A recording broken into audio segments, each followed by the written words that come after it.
Welcome to T News 9 channel. Today, we bring you the final chapter of When No Decides Chapter 4-5 Epilogue. Afterward, life didn't return to normal. It moved forward. Lily still walked the same streets, caught the same buses, sat in the same classrooms, but the world no longer felt like it was pressing in on her. It felt negotiable. It was a subtle shift, a change in the atmosphere that only she could perceive. The constant weight on her shoulders had lifted, replaced by a quiet strength. The colors of the city seemed a little brighter, the sounds a little clearer.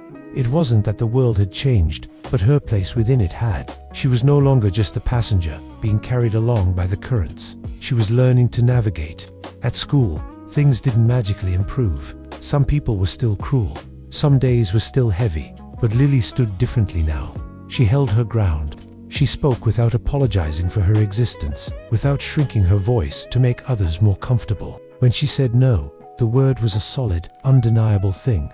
And when someone tried to take space from her, physically or emotionally, she didn't shrink, she expanded. She met their challenge not with aggression, but with an unshakable sense of self. It was a quiet revolution, one that took place in the small interactions of everyday life, in the hallways and classrooms where she had once felt invisible. Rowan sent a message once a month, short updates, concise reports of progress, systems dismantled, oversight committees arguing with themselves. The old structures of control were slowly, painstakingly being taken apart.